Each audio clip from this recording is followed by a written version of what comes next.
What's up, nerds? Back with another video. In this video, I'm going to do a hopefully under 10-minute rant about the state of current politics, and it was inspired by some people in the gym and Matt Kors. And this one is really a shout out to the independent people, to the people that consider themselves on the fence, to the people that consider themselves, maybe smarter, not say, don't take, hopefully you don't take this, the wrong way, Mr. Independence, Mrs. Independence, but, you are, mindful about things, you take time to approach the topics, and you're like, oh, like, I can see this and break it down, and that's not why I'm doing, or this is why I'm not doing this or whatever, because I've decided that it is not, in whatever the combination is, but they come up with rationalizations for many things. And so when people ask how I'm voting for Trump, it's usually in the context of his character. It's usually in the context of his character and women. How could you do that to women? Do you not care about, like, your mom? Do you not care about your partner, whatever? He hates women, all this stuff. And that one is a tough to fight, because as a guy, it's tough to, like, have any say. So I just have to say what the truth is, which is, like, look at the policies, look at the state's policies, and if it's really comes to that point, I mean, I would rather just, well, we should just break up now.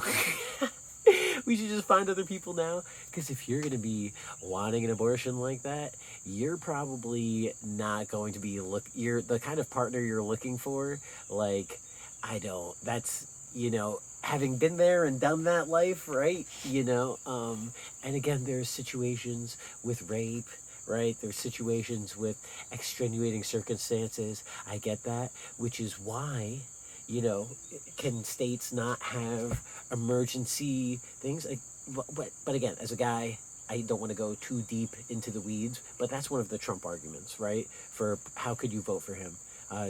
Because, like, oh, do you hate women?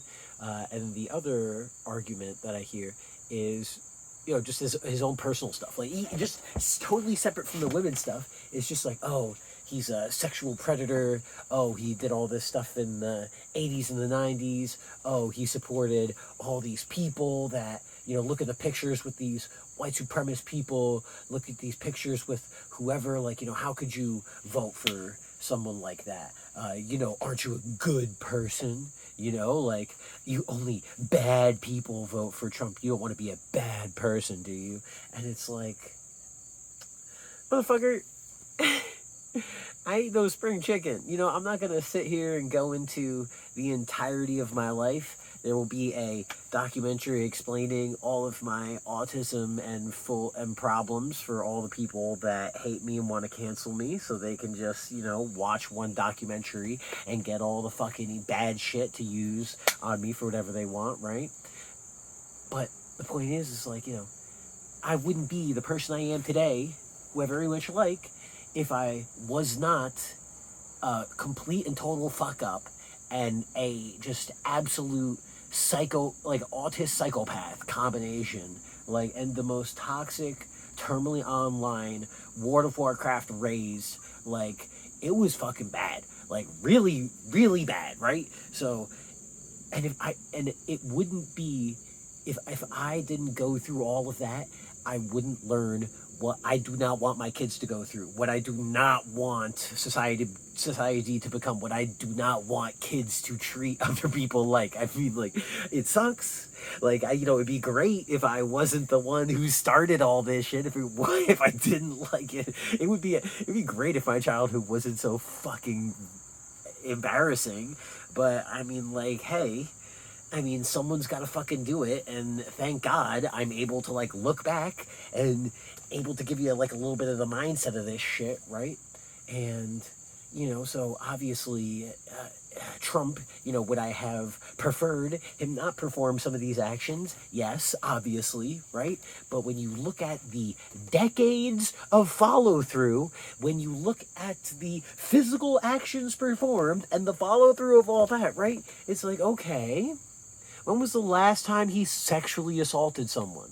When was the last time he called someone the N-word? When was the last time he did these offensive, problematic actions or whatever that now he needs to, that make him categorized as this terrible, evil person, and now anyone that votes for him is a terrible, evil person? Like, do we not use our brains a little bit? Like, and hey, let's say it turns out that the last time he sexually abused someone was 2023, right? Well then, fuck. Don't I sound stupid, right? But maybe the fact that he hasn't, and maybe the fact that he almost got killed and is still running for fucking president to go for this shit, still stepping out of the glass, just risking his own life. You think he doesn't remember that they shot at him and he's just like go walking out? It's like, oh, let me hope that this person's not a crisis actor and just fucking bangs me, or like.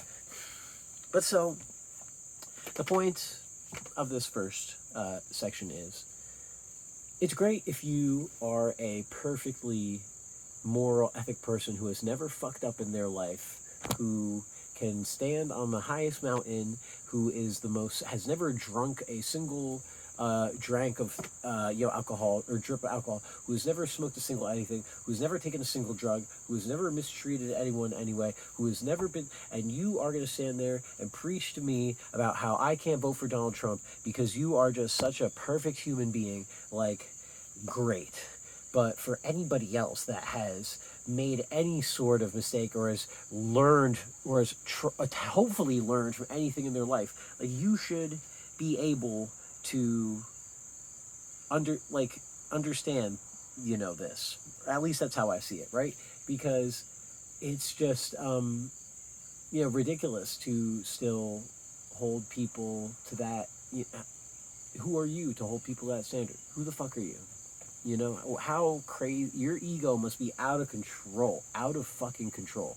And if your ego's not out of control, and you're thinking to yourself, like, okay, I do some of this stuff, but I don't think I'm that crazy, then it's like, okay, so then why don't you follow up past a little bit of that? Listen to a Donald Trump speech. Listen to one of his rally speeches. Go look up the VOD of him going to the person, or listen to his RNC convention speech. There are these things, because maybe then you'll hear him when he talks about how he needs to be the president for everybody, compared to the DNC speeches, and all the speeches before, or Chuck Schumer's speech when he announces that they're running with Kamala, where he talks about how we need to beat the other side, beat the bad people, the good people need to be back on top, Like, if you really don't think you're that crazy of an egomaniac, then look at some of this stuff and really say to yourself, okay, is Donald Trump the fucking monster that I think he is? And, so then you can maybe hopefully reevaluate the question of how could this person vote for someone like that. So that's one, kind of a little longer than I thought, but hopefully quick enough. Now, number two, you can't be for either side, need to be aggressively independent. And if you are someone for one side or the other, you are dumb. That's what Matt Kors said during his stream today. Not paraphrasing slightly, but the end goal was, you need to be aggressively independent, because if you are for one or the other side, you are dumb. And that markets always go up, and there is no end of the world or whatever, because it doesn't matter who's president, the country's going to survive, right? And I guess he's just along for the ride is the implication, because, or at least while he's alive, like whoever comes up after him, hey, they can ride the wave however long they can ride the wave, do whatever. But, and because the wave is never going to change, I guess is the implication. That's kind of how I take it, right?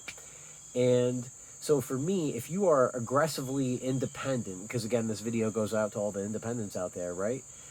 You should be able to see kind of the problems we're in right now. I mean, it's not looking too good out there. I mean, in the last 8 years, since 2016 to now, the social media, the corporatization of the internet, the food, the food meaning nutrition, the attack on farmers and land being bought, and the different subsidies, corporate buybacks. I mean, just go through and just look at just because I'm just kind of listing just like from the top, right? But these are the things that I look at when I put together like the whole puzzle, right? In my head, in my argument, right? Because when you look at the changes in these industries, you look at the different ways that these things have changed. I mean, because again, he's aggressively independent. They follow the news, they follow policy, they look at this, and they are, knowledgeable people, but they don't get involved, because if you get involved, you're dumb. But you're knowledgeable, but you're dumb. Which is one thing that, a problem I have with, I guess, right? Because in this specific election, very specifically, it is, all elections are the most important election of our lifetime. If you don't vote in this election, oh, it's the important one, But if you're aggressively independent and you are aware of, and you're looking at this election, you're looking at stocks, you're looking at everything, and right now we've got, RFK and Trump now teamed up, and it's still projected that Kamala is going to win by 8 points. Still projected, even with the independent and Trump working together. Because there's that many women in America that never voted, but that many women are going to vote now, then it's going to be that much of a blowout. And I'm absolutely terrified because it's going to happen. Because so many independents are sitting out the race now that it's Kamala.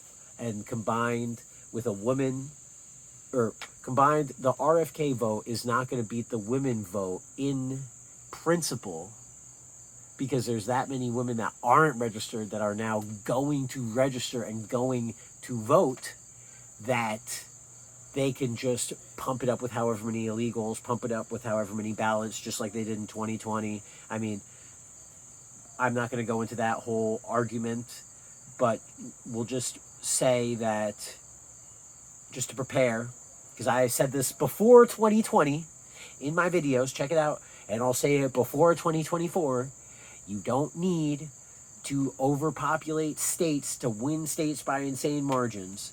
You just need small counties in little swing areas to give you that little push, and that's all it needs, right? And it's the exact same thing they did in 20. You look at the small places where counties were flipped, the small places that states, and we'll never know, but I mean, what was it that came out earlier this year? Georgia was off by how many? 300,000 votes? 250,000 votes they were off by?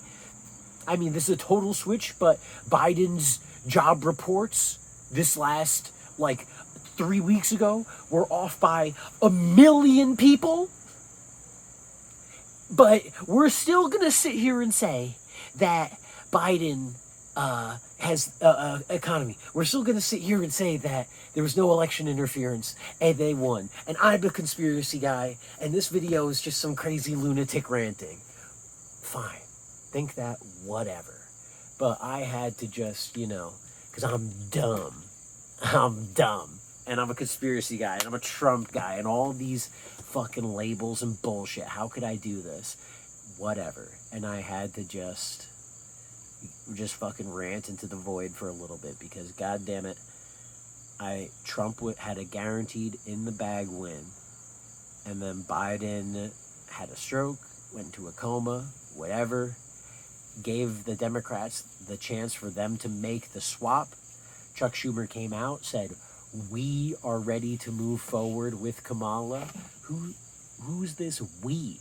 Now all of a sudden everybody is on board with Kamala. The swap is made immediately. They put up Biden with all of the State of the Union drugs at the DNC, have him give this angry rah-rah, and he disappears off to the beach. I mean, fuck me, bro. We are so fucked. Smoke grass, eat ass, be excellent to each other. Deuces.